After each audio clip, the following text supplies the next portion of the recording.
기도하시겠습니다.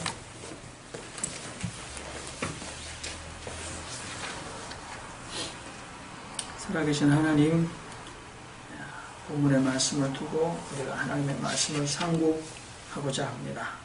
하나님 말씀이 이 시대를 살아가는 우리에게 어떤 말씀으로 해석되어지고 우리는 어떤 깨달음으로 하나님의 말씀 앞에서 그 말씀대로 살아가야 할지 이 한 시간 우리에게 성령과 하나님의 은혜 안에 깨달음의 마음을 허락하여 주시옵소서. 예수님의 이름으로 기도하옵나이다. 아멘.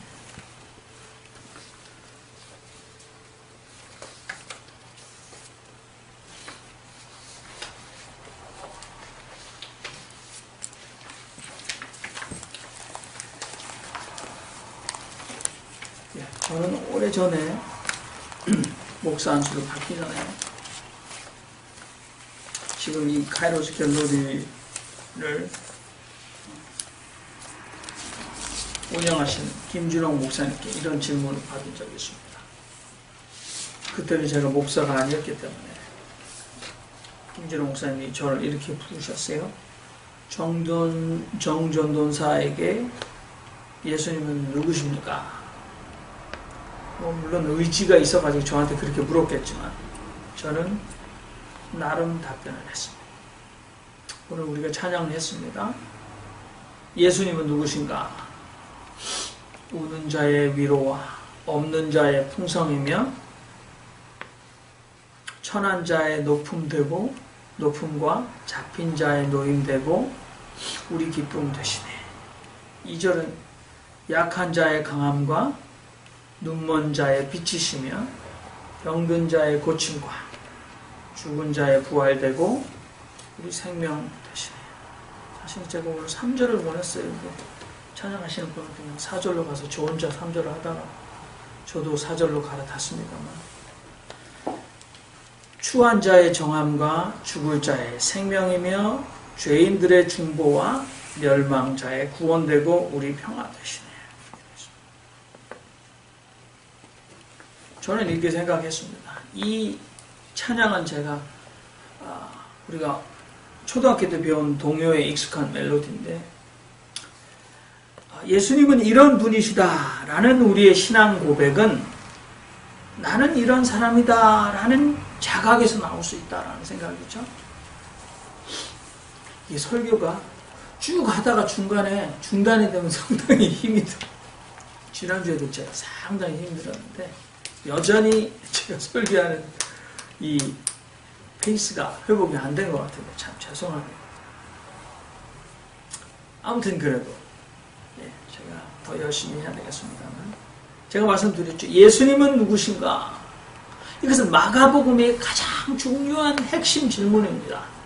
2000년 전이죠. 그래서 마가의 예수 공동체는 예수님은 이런 분이다 라고 고백했습니다.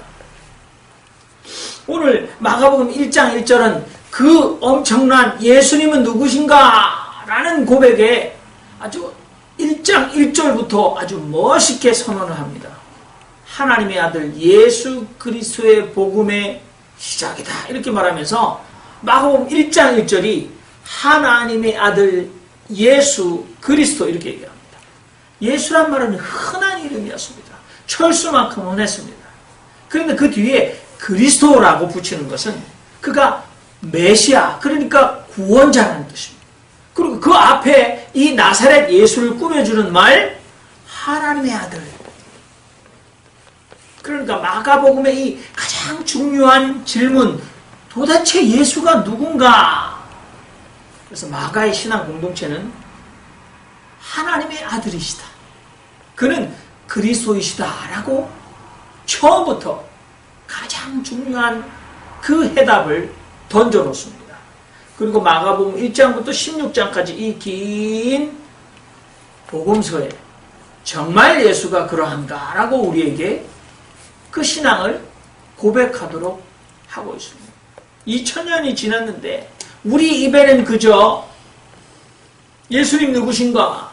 오늘 베드로의 말처럼 주는 그리스도시요 살아계신 하나님의 아들이십니다. 오늘 베드로의 말처럼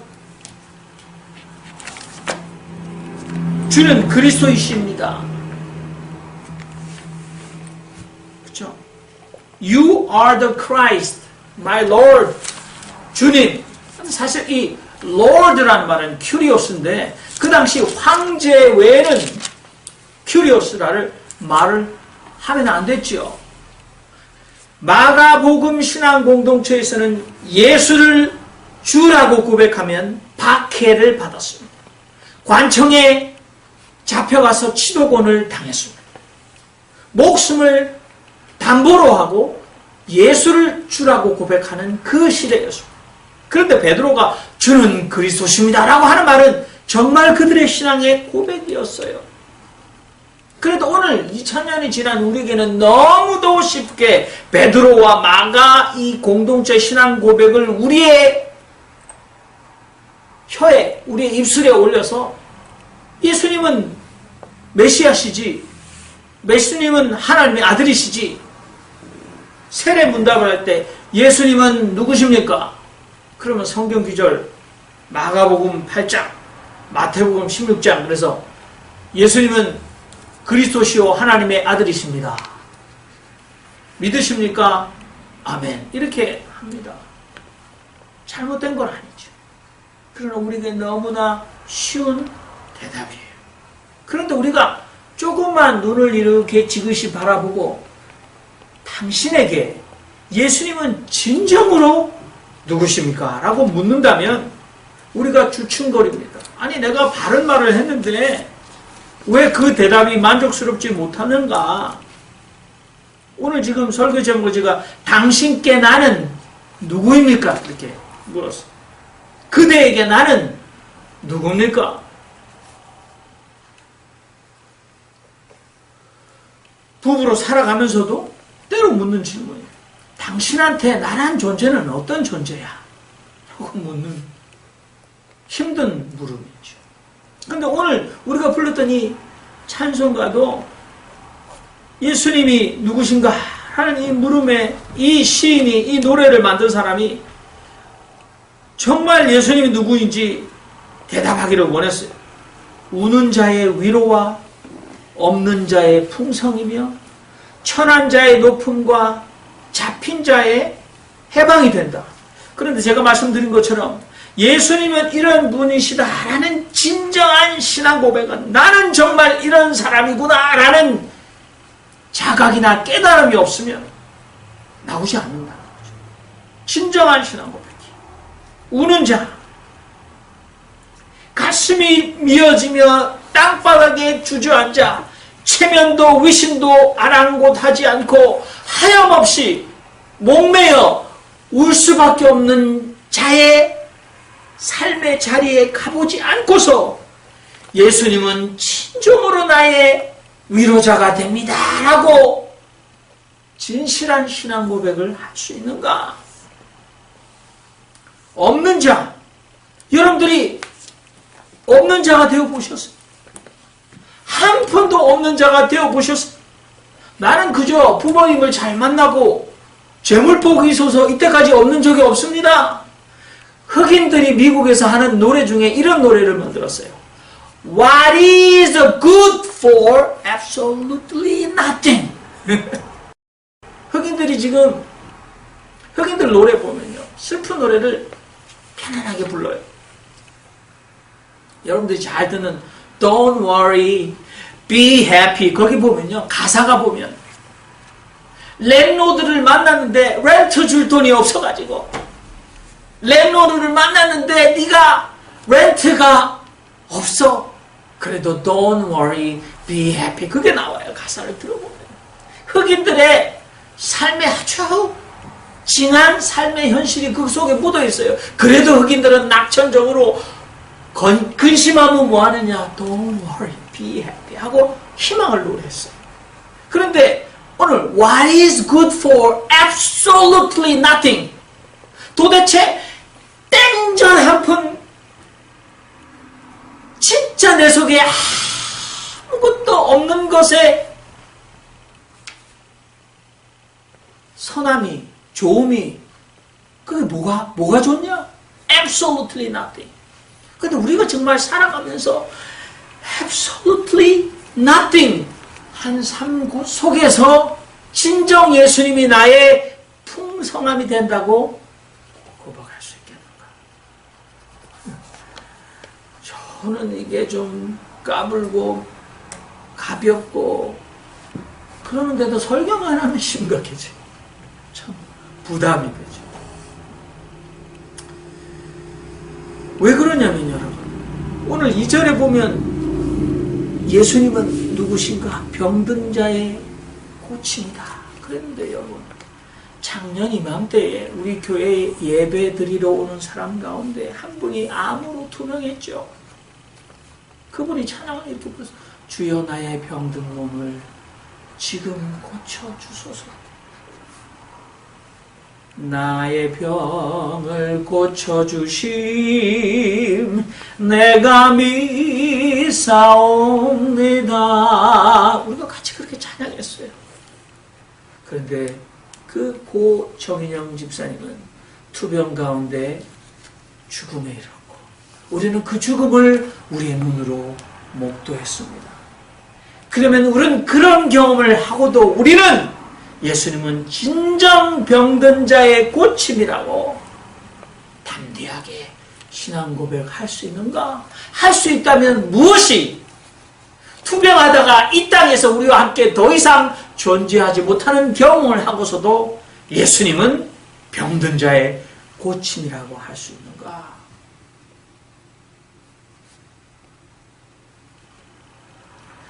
극한 슬픔 그 자체가 바로 예수님을 보면 예수님은 나의 진정한 위로자십니다 라고 자동적으로 고백하게 하지는 않습니다.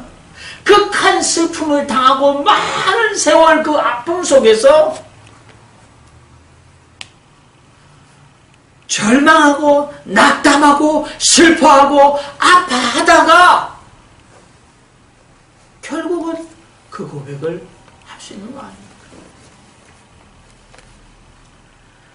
지금 나이가 60인데요. 61네요. 이 사람이 서울대학교를 나왔어요. 서울대 정치학과를 나오고 서울대 정치학과 석사를 받았습니다. 국회의원이 됐습니다. 근데 이 사람이 세월호에 자신의 애가 배 안에 갇혀서 죽었는데 5주년이 돼가지고 자기 트위터에 인터넷에 쓱 이런 말을 날렸어요. 세월호 유가족들 자식 죽음에 대한 세간의 동병상련을 회쳐먹고 찜쪄먹고 그것도 모자라 뼈까지 발라먹고 진짜 징하게 헤쳐먹는다. 자식 죽었는데 시체 장사하냐? 그런 말도 있었는데요. 진짜 징하게 헤쳐먹는다. 그렇게 했어요. 제가 이것도 세월호 5주년 때도 여러분에게 말씀드렸는데 한국의 박진성이라는 시인이 그 서울대 잘난 서울대 정치학과 나오고 한국의 국회의원인 차명진한테 시를 썼어요. 제목 차명진에게 자식이 죽으면 말이야 나의 피 같고 눈 안에 도는 눈물 같고 내 복숭아뼈 같은 그 자식이 죽으면 말이야 꿈에서라도 잠자다가도 내 자식을 회쳐먹고 내 자식을 찜쪄먹고 내 자식을 뼈까지 발라먹으려는 그 짐승 새끼들이 더는 못 해치게 지키고 싶은 것이야. 이렇게 벚꽃 흩날리는 4월이면 소름이 피부가 된 계절이면 그 죽은 자식들이 살아 돌아와서 물에서 걸어 나와서 며칠씩 베갯머리에서 자고도 가는 것이다. 짐승 새끼들도 그러는 것이다. 그 주둥이를 닥치라. 그 손가락을 부러뜨리라. 짐승이 아닌 사람이라면 네가 짐승 새끼가 아닌 사람 새끼라면 이런 시를 줬어요. 그런데 제가 아는 페이스북에 한 장로님이 차명진 국회의원을 지지합니다. 이 사람이 세례명 요셉 캐톨릭 교인이네. 그래서 이 장로님이 이게 녹화가 되니까 조심해야죠. 저희 교회도 와서 예배를 드렸던 한국에서 오신 장로님인데 무슨 이유였는지 이 차명진 이분이 세상 사람들에게 오해받는다고 막 그분을 위해서 이해합니다라는 글을 올려서 제가 당장 끊어버렸어요. 다시는 예수님께 여기 유저지 놀러와도 안 오셔도 돼요. 어떻게 같은 기독교인들, 그래서 저를 싫어하시겠죠. 이런 설교를 하는 정목사를 좋아할 리가 없어요. 끊었어요. 무슨 이유로 이 차명질이라는 인간에게 지지를 하고 그의 진심을 알아달라고 기도회를 하는지 저는 모르겠어요. 여러분, 어느 기독교인들은 지금 세월호 유가족들과 아직도 거리에서 예배를 드리는데 어떻게 같은 예수를 신앙 고백하는데 우리는 이렇게 다룰 수 있습니까? 여러분들의 자식을 잃어봤습니까? 어떻게 예수님은 죽은 자의 부활이 된다고 고백합니다. 이것만큼이나 마가복음 8장은 심각해요.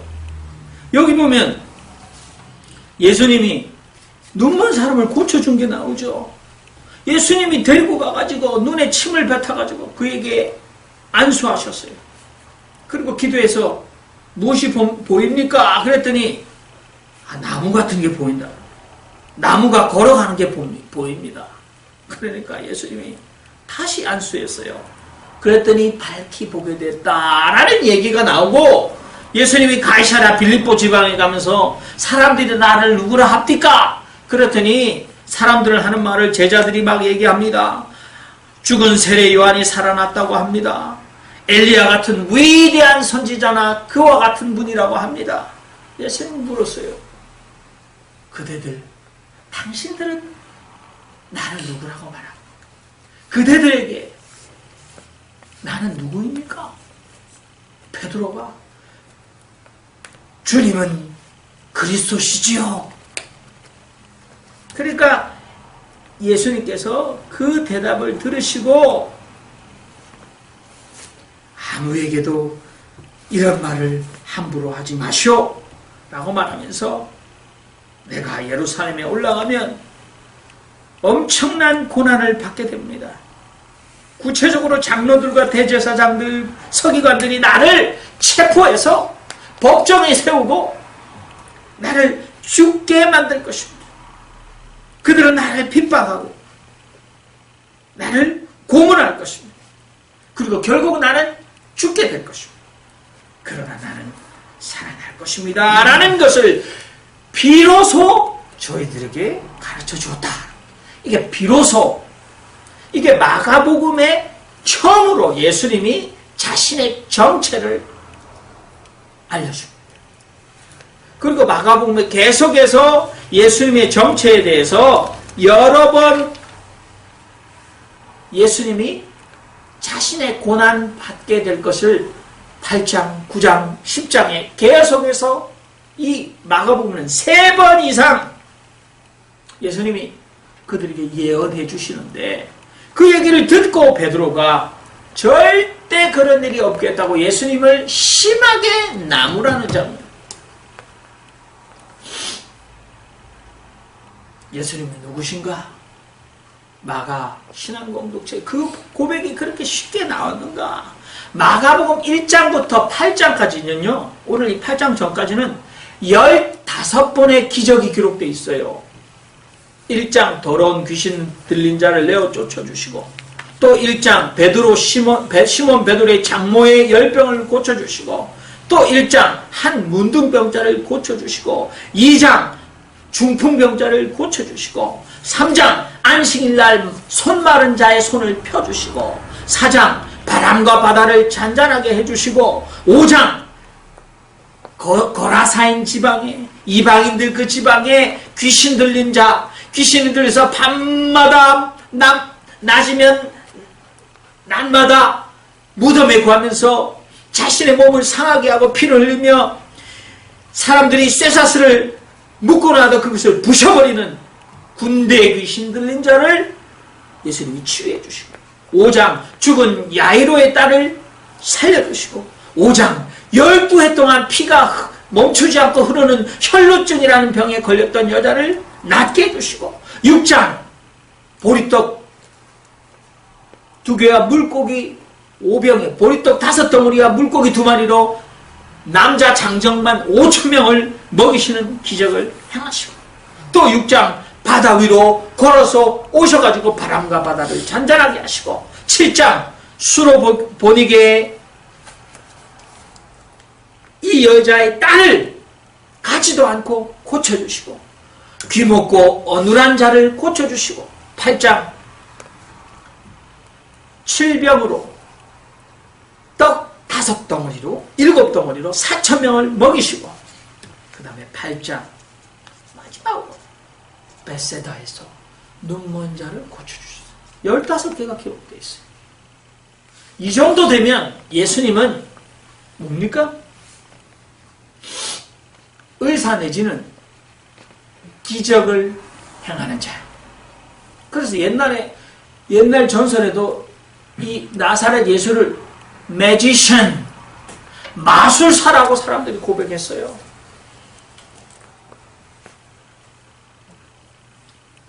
여러분, 예수님이 왜 이렇게 많은 질병을 고쳐주십니까? 예수님이 진정 누구이신가라는 것과 연관되어 있기 때문이에요. 그런데 마가복음 8장 2절부터 기적이 안 나옵니다. 기적이 안 나오면서 예수님은 가르쳐 주시기 시작합니다. 심각하게 예수님 8장 이후에 나오는 기적에 보면요.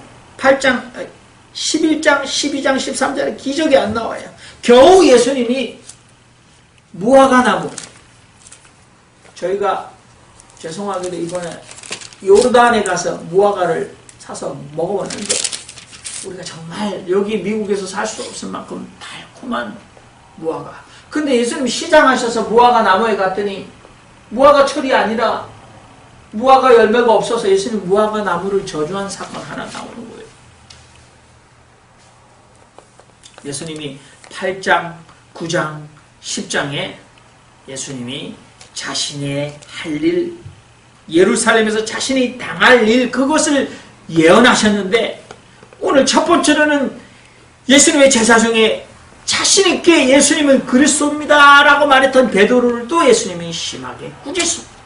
9장 31절에는요 제자들이 예수님이 어떤 일을 당할지 다 얘기했는데 31절 이는 제자들을 가르치시며 또 인자가 사람들의 손에 넘겨 죽임을 당하고 죽인 지 3일 만에 살아나야 할 것을 말씀하셨다. 32절 그러나 제자들은 이 말씀을 깨닫지 못하고 묻기조차 두려워했다. 묻기도 무서워하더라.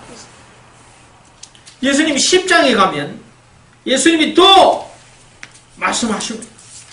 그런데 제자들이 보라 우리가 예루살렘에 올라가노니 인자가 대제사장들과 서기관들에게 넘기고 저희가 죽이기로 결단하고 이방인들에게 넘겨주겠고 그들은 능욕하고 침뱉으며 채찍질하고 죽일 것이다. 그러나 3일 만에 살아날 것이다. 32절에 보면요 예루살렘으로 올라가시는 길에 예수께서 제자들의 앞에 서서 가시는데 저희가 놀라고 쫓는 자들은 두려워하더라. 저희가 놀라고 쫓는 자들은 두려워하더라. 베드로를 예수님이 꾸짖으시고 제자들은 이 말씀을 깨닫지 못하고 묻기조차 무서워했고 예수님이 앞서서 가실 때 제자들은 놀라고 두려워했더라.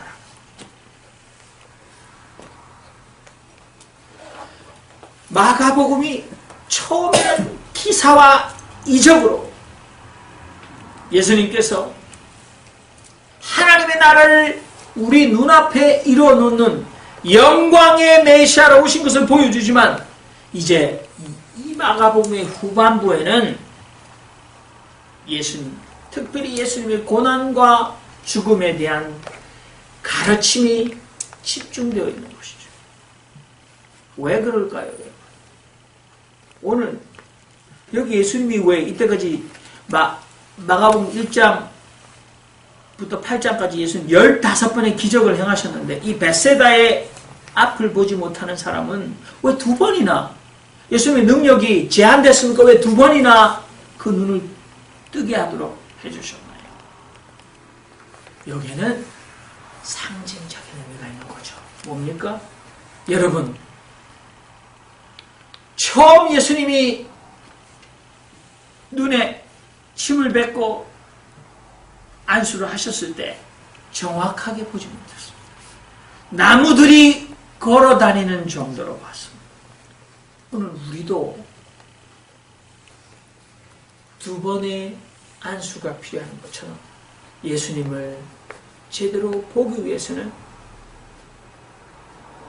또 다른 과정이 필요하다. 그렇게 이해하시면 됩니다. 그것은 무엇일까요, 여러분?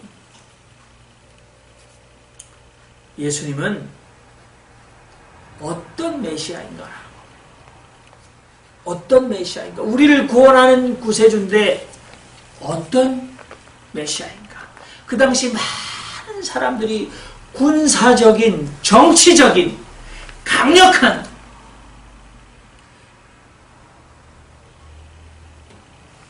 홍길동 같은, 또 누가 있을까? 임꺽정 같은, 김두한 같은 능력 있는, 저기 벌벌 떠는 다윗과 같은 위대한 구세주를, 구원자를 그들이 기대하고 고대하고 기다렸습니다. 그러나 그것은 사람들, 나무들이 사람처럼 걸어다니는 것처럼 예수님이 어떤 분인지 아직도 제대로 보지 못하고 또 한 번의 치유를 필요로 하는 불완전한 깨달음.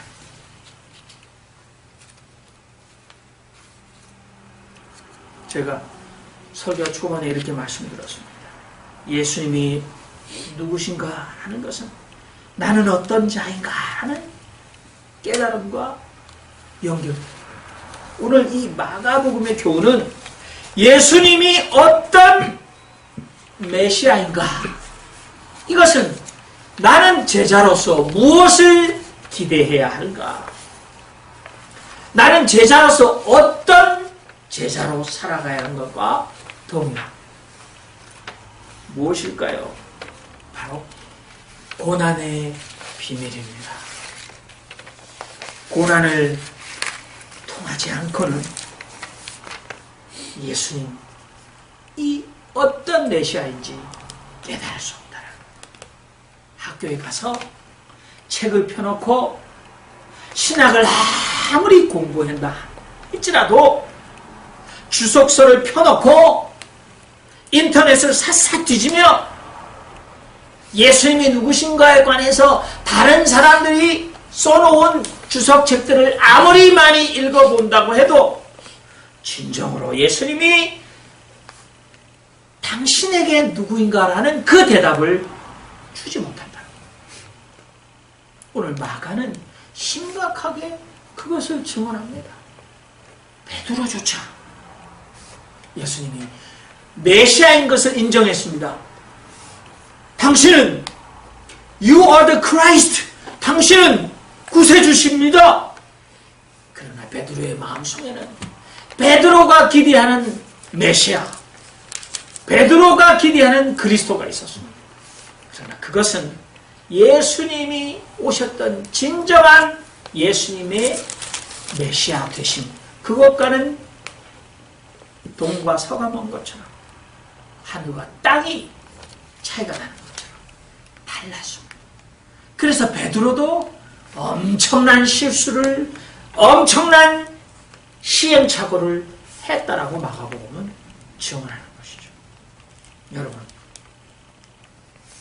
보통 사람처럼 살아서는 예수님이 진정 누구신지 알지 못한다는 것입니다. 여우도 꿀이 있고 공중에 나는 새도 보금자리가 있지만 인자는 머리 둘 곳도 없는 삶, absolutely nothing 이라는 삶에 처하지 않으면 예수님이 없는 자의 풍성인 것을 제대로 깨닫지 못합니다. 그래서 오늘 이 미국에서 가난한 제3세계의 아프리카와 남미의 사람들처럼 LA에서 수많은 검은 피부색을 가진 사람들이 홈레스로 거리로 내몰리면서 그 속에 그들이 예수님이 어떻게 진정으로 없는 자의 풍성이 되는 것이 진리인지 그들은 삶으로 살아내어 고백하는 것입니다. 오늘 그 흑인들이 사는 동네에 가게를 차려서 돈을 잘 벌어서 좋은 집을 사고 좋은 차를 타고 주일날이면 화려한 옷을 입고 교회에 앉아 예배드리는 한국 사람들은 모르는 absolutely nothing, 땡전 한 푼 아무것도 없는 사람 속에서 그들이 진정한 예수님이 풍성함이 된다는 것을 제대로 고백할 수 있는 자격이 그들에게 있는 거죠. 보통 사람과 같은 삶을 살아서는 이런 신앙 고백이 나오지 못한다는 것이 성경의 증언입니다. 부자 관원이 예수님께 와서 내가 어떻게 하여야 구원을 얻겠습니까? 무엇이라고 성경을 읽습니까? 모세 율법과 선지자가 뭐라고 말했습니까? 내가 어려서부터 이것을 다 지켰습니다. 그것은 사실이었습니다. 그러나 예수님이 당신에게 결정적으로 한 가지 부족한 것이 있는데 당신의 모든 소유를 포기하시오. 그 소유를 다 팔아 아낌없이 쓸모없는 것처럼 가난한 자, 필요한 자에게 다 주시고 그들은 나를 따르시오. 그는 재물이 많은 거로 근심하고 예수님 이 위대한 초대에 응하지 않고 떠나버렸습니다. 여러분, 우리도 세상 사람처럼 그 돈에 대한 심각한 애착을 가지고 그것이 없더라도 보통 사람처럼 그저 그렇게 목에 지내고 사업하면서 살아가서는 예수님은 없는 자의 풍성인 것을, 잡힌 자의 노임인 것을 절대 알 수 없습니다. 오늘 본문에는 없습니다만 9장의 제자들이 예수님이 예루살렘으로 올라갔는데 제자들 12사람들 가운데 누가 더 예수님의 총애를 받고 누가 더 똑똑하고 누가 더 능력 있는 제자인가? 세상 사람처럼 1등이 되고 최고가 되고 높은 자의 자리에 다투듯이 올라가려는 삶을 살아서는 우리는 예수님은 천한 자의 높임이 된다는 고백을 절대 할 수 없습니다.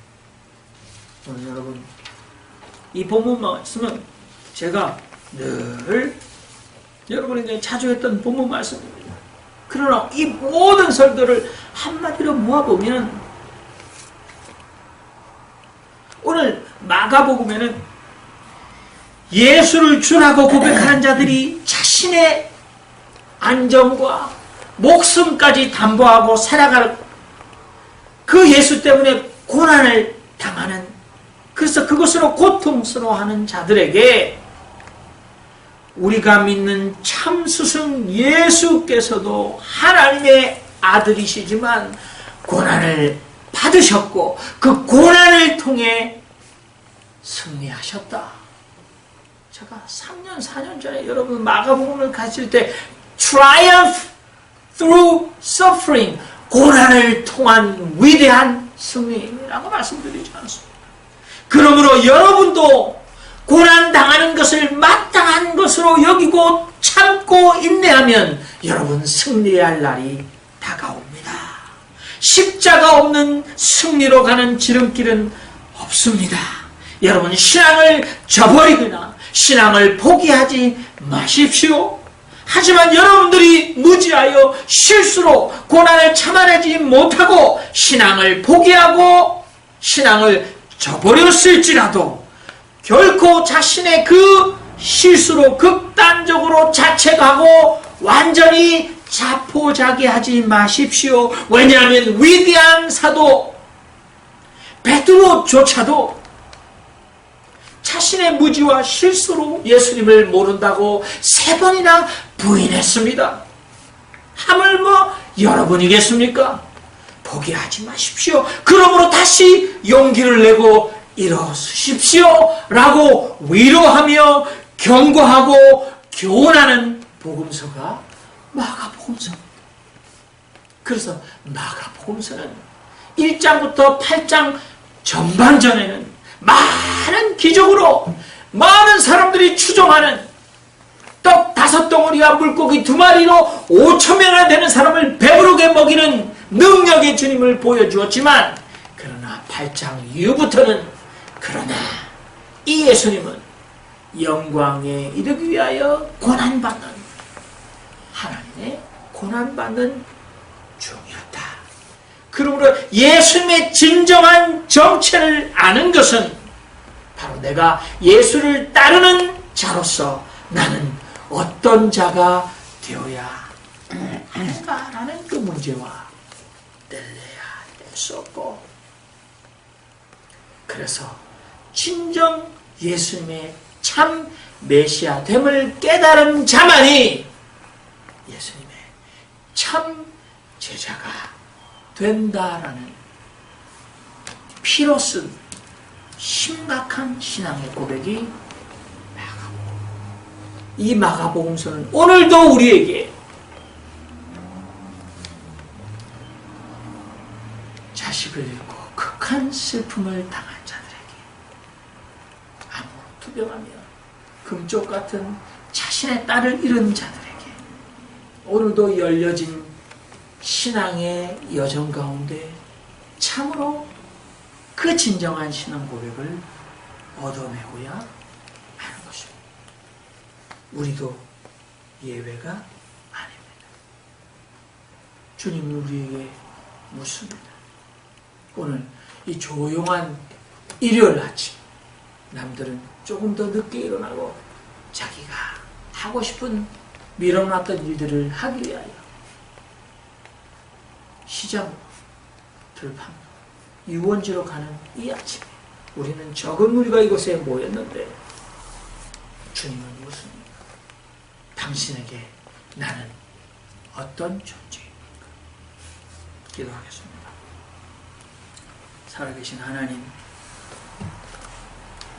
우리가 이전에는 듣기만 들었지만 이제는 우리의 눈으로 보게 하옵소서. 이전에는 남의 말로 고백하였지만 이제는 우리 자신의 말로 고백하게 하옵소서. 여기 모인 우리가 무엇을 자랑할 것이 있겠습니까? 건강입니까? 젊음입니까? 사업체입니까? 주님, 자랑할 것 없는 저희들이지만, 그러나 우리가 이민자의 삶을 살아오며 이 쉽지 않은 삶을 살아가면서, 그러나 내 삶 속에 주님은 이런 분이시라는 고백을 할 수 있는 저희들 되게 해주시옵소서. 예수님의 이름으로 기도하옵나이다. 아멘. 주 예수님과 하기 주의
은혜와 사랑이 많으신 자비하신 하나님, 우리 죄를 지시고 십자가에 못 박혀 죽으신 예수 그리스도를 기억하게 하시고 사흘 만에 죽은 자 가운데서 다시 살아나시어 부활의 첫 열매된 것을 증거하게 하소서. 의를 행하며 이웃을 사랑하며 예수 그리스도의 다시 오심을 기다리며 살게 하소서. 하나님 아버지, 저희들을 위하여 이 세상을 지으시고 우리를 그 안에 또 지으시고 지나간 일주일도 우리의 삶 속에서 우리와 늘 함께 하시고 우리의 삶이 잘 지탱되어 나갈 수 있도록 건강을 허락하시고 우리의 마음에 너무 힘들지 않고 기쁜 마음으로 한 주를 지나게 하심을 감사드립니다. 하나님 아버지, 저희는 삶이 그렇게 고생스럽지도 않고 또 정말 삶 속에 아무것도 없어 줄이거나 굶주리며 잘 곳이 없는 것도 아닙니다. 하나님, 저희의 삶 속에서 우리가 예수님을 따르는 사람이며 우리가 하나님의 자녀된 것을 어떻게 증명할 수 있을지요. 하나님 아버지, 우리의 마음이 정말로 하나님께 감사하며 우리가 예수님의 어떠하신 부분을 따라 살아야 하는지 우리들 마음속에 알려주시옵소서. 하나님, 저희는 매주 교회에 나와서 예배를 드리나 우리들의 마음은 참으로 여리고 우리들의 마음은 참으로 인색하고 우리들의 마음은 참으로 이기적입니다. 하나님 아버지, 우리의 삶 속에 작은 빛이 비추어 우리의 삶이 조금씩 다른 방향을 볼 수 있게 우리와 함께 하여 주시옵소서. 우리가 조금 덜 이기적이 되게 하시고 우리가 가진 것을 덜 아까워하며 정말 필요한 사람이 있는지 생각해보고 우리의 가진 것을 조금이라도 나눌 수 있는 용기와 지혜를 가지는 삶이 되게 인도하여 주시옵소서. 우리의 영혼 또한 우리가 매일매일 천국에 가기를 원하며 살고 있으나 우리가 과연 그 천국이 무엇인지 어디에 있는지 어떻게 가야 하는지 잘 모르고 있습니다. 하나님, 우리에게 지혜를 주시사 우리가 바라는 우리가 그토록 가고자 하는 천국의 모습이 우리들 마음속에 잘 이해될 수 있도록 늘 도와주시옵소서. 우리가 기도하는 가운데 성령님께서 일깨워 주게 하시고 우리가 착한 삶을 사는 가운데 우리가 삶이란 이런 것이구나, 우리가 예수님을 따른다는 것은 이런 것이구나, 우리가 어떤 것을 생각하며 살아가야 하는구나 조금씩 알아갈 수 있도록 하나님의 크신 은혜를 주시옵소서. 하나님 아버지, 우리는 우리의 삶이 정말 고난스럽고 우리의 삶이 정말 고통스럽고 우리의 삶이 정말 바닥을 기어야 하는 삶인지 많이 걱정이 됩니다. 하나님 아버지, 우리의 삶 속에 정말 예수님을 잘 믿는다는 것이 어떤 것인지, 예수님은 우리에게 무엇을 진정 가르쳐 주시는 것인지 이 두 번의 씻김으로 밝히 볼 수 있게 된 소경처럼 우리들의 마음과 우리들의 삶 속에 늘 우리와 함께 동행하시고 성령님께서 일깨워 주시옵소서. 하나님 아버지, 우리가 결단하고자 하는 것은 이번 주 한 주 안에도 정말 참 그리스도인은 어떤 삶을 사는가 우리가 한번 생각해 볼 수 있도록 우리 손을 붙들어 주시고 우리에게 지혜와 총명을 허락하여 주시옵소서. 내가 가진 것을 아낌없이 나눌 수 있는 마음이 생기게 도와주시고 다른 사람의 허물을 덮어주려고 노력하는 마음이 생기게 해주시고 우리가 심령이 정말 가난하여 아무것도 알지 못하는 것이 애통하고 하나님 앞에 부끄러운 삶이 우리에게 있도록 우리를 인도하여 주시옵소서. 하나님 아버지, 우리가 육적으로는 풍성하되 영적으로 가난하오니 우리들의 이 갈급한 삶 속에서 우리에게 하나씩 더욱 밝게 깨우쳐지는 하나님의 말씀이 항상 함께 할 수 있도록 인도하여 주시고 우리가 조금이라도 성경도 한 번 더 들여다보고 또 주위에 있는 사람을 위하여 한 번 더 기도하고 우리의 삶이 바로 가는 것인지 한 번 더 염려하며 고민하며 기도하는 우리가 되게 인도하여 주시옵소서. 늘 우리에게 복을 세어야 할 만큼 충분한 것으로 주시는 하나님의 은혜에 감사드리며 이 모든 말씀을 우리 주 예수 그리스도의 이름으로 간절히 기도드립니다. 아멘.